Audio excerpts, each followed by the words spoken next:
Now it's time to make the fans that will be on this side of the quilt. So I'm going to get, originally I thought it was going to be 7 ties, but after laying it out and calculating better, it's actually going to be 9 ties. So let's get started.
And there you go.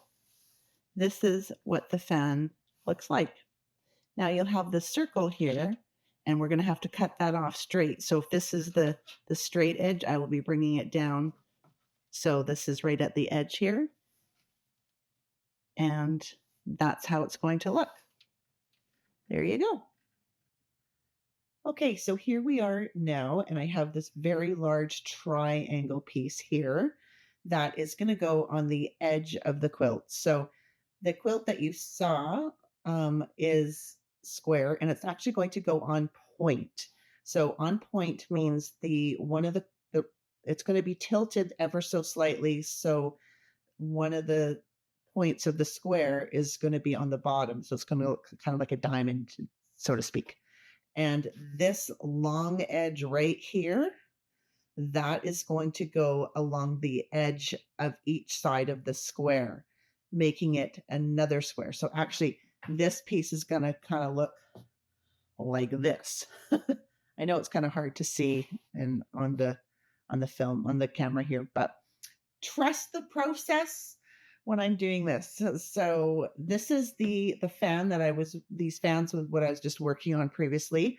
I have put them now on this triangle piece. I like made this, it looked for the center here and put it on. And this fan here is, I put it to the very edge of the fabric. And as you notice that, you remember it had a sort of a circle here.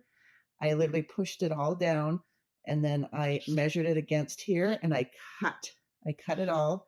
And then you can see I stay stitched it. So it's staying on properly. I have stitched all along the edge here.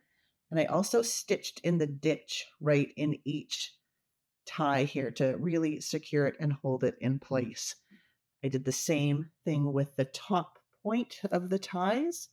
Here I did stitch in the ditch. There's 4 of them here. Now I've just got to do the ends here, like these little ones, these little corners of the triangle. And there's only going to be 3 are going to fit on here only. So you're going to get the middle one for sure. And you're going to get maybe half or 3/4 of the tie beside it showing. So I've got to do that on all the edges.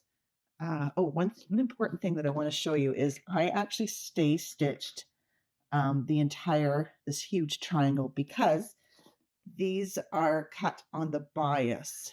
Actually, I think it's this one here that's cut on the bias, this whole line. But I just did the whole thing because what happens is if you stretch out the bias, and that happens so easily just by handling the fabric, that you have to be really careful. Otherwise, the whole quilt will be off kilter and kind of wonky. So I will be working on the 2 other corners and you can watch me do that and I will add them on and I will show you what that looks like.